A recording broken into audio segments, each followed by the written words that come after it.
દેખાતા જ નહીં। બોલો સદારામ બાપુની, સદારામ બાપુની, જવાનરામ મહારાજની, આવેલા હરિગુરુ સંતોની, આવેલા હરિગુરુ ભક્તોની, બધા મજા કરો। ગુરુ પૂર્ણિમાનું આજનો મહિમા, જો કે ગુરુ પૂર્ણિમા તો થોડા દિવસ પહેલા વહી ગઈ, પણ મેં મંગળદાસ બાપુ અભિયાન કીધું કે આ ગુરુ પૂર્ણિમાનો મહિમા બધા એકી હાથે ઉજવે છે, એમાં થોડું અલગ અલગ કરે તો દરેકનો ગીત થોડો કોઠો ઢોકળો થાય, એટલે મેં મંગળદાસ બાપુ આવું કીધું ને તમે, પણ ગુરુનો મહિમા એ ગુરુનો મહિમા છે। આજે એમને એ દિવસ વરસાદનો મારી પર ફોન આવ્યો તો વરસાદના વાતાવરણના કારણે એમને થોડું આગા પાછું કર્યું, પણ આજે ઉજવી હોય મૂળ ગુરુ ઘરના વગણે આવ્યા, આ બધા મહાપુરુષો ઘરના વગણે આવ્યા, અને આજે જમનદાર બાપુએ જે આજે મહિમા ઉજવ્યો છે એમને એમના પરિવારને પરમ કૃપાળુ પરમાત્મા ગુરુ મહારાજ ખૂબ સુખી રાખે, એમનું જીવન હર્યું ફર્યું રહે એવા આશીર્વાદ પાઠવો। આજે તો ગુણગાન ગાવાનો દિવસ છે, ભક્તિનો દિવસ છે। જે લોકોએ ભક્તિ જે કરી છે એમનું જીવન ભાવપાર થઈ ગયું। ભક્તિ એટલે તમે બધાએ કહેતા હશો ભક્તિ તમે કરીએ છીએ, પણ હવાર બોલો રોજે ફરી તો એ ભક્તિ નહીં, એક વચને રહે એનું નામ ભક્તિ। આ બધા જ મહાપુરુષો ગુરુ પૂર્ણિમાનો પ્રસંગ ઉજવે છે, જવનરામ મહારાજ ગુરુ પૂર્ણિમાનો પ્રસંગ ઉજવે છે, ટોટાળામાં બધી જગ્યાએ હરિસંતના કામમાં ગુરુ પૂર્ણિમાનો પ્રસંગ ઉજવાય છે, એ એક ભક્તિ છે, અને ભક્તિનું પ્રમાણ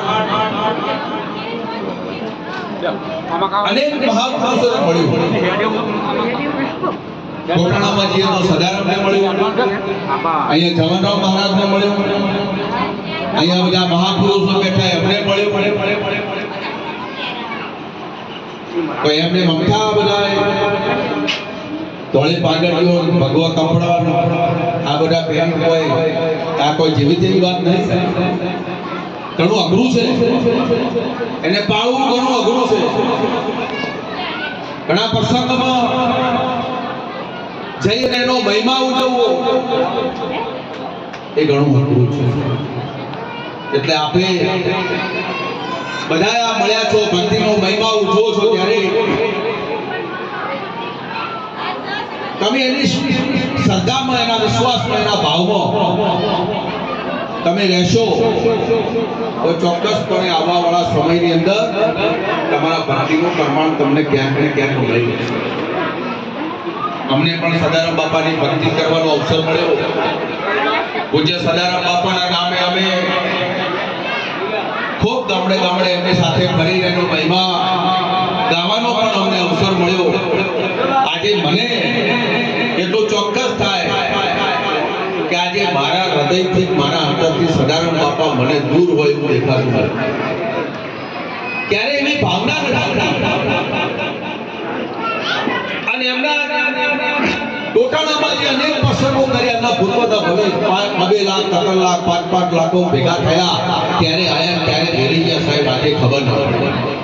જેમ જલારામમાં વીર બાપાના તો જુનાગઢમાં નરસિંહ મહેતાના ત્યાં જેમ ભક્તિનો એક મહિમા વયો આવે, રહોડામાં કઈ હોય કે ના હોય, પૂરતું રહોડું બન્યું હોય કે ના બન્યું હોય સાહેબ, પણ પોતાના ગુરુના આચરણમાંથી સાહેબ ગાદી ઉપર લઈ જાય એ તો કે મારો ગુરુ મહારાજ પૂરું કરશે સાહેબ, ગુરુ મહારાજ પૂરું કરશે, એને દુનિયામાંથી ગુરુ મહારાજે કૃષ્ણનો અવતાર લઈ અને હોય પણ રહોડે આવીને એને શિરો હલાવવાનું કામ કરવું પડતું હોય છે।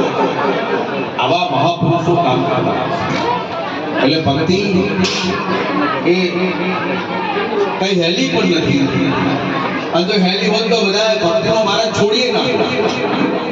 ઘણા ગુરુ કરાયેલા કે આ હવે નહીં મેળવતો, અમારે શું કરવું, આવાય કરે છે. પણ અત્યારે આજે બધા ભક્તિ થઈને બધા માહોલ જે ઉજવી રહ્યો છે, પૂજ્ય રઘુકુળ નીતિના નીતિ નિયમો પ્રમાણે સૌ ચાલતા આવ્યા છે અને ચાલતા જાય છે. આજના પ્રસંગે બહુ વધારે ના કહેતા, મને બોલાવી મારું સન્માન કર્યું એ બદલ જવાનો મહારાજનો, એમનો પરિવારનો અને સાધુ સંતોના ચરણોમાં શીશ ઝુકાવી મારી વાત પૂરી કરું છું. બોલો સદારામ બાપુની. ખૂબ ખૂબ વંદન સાહેબને.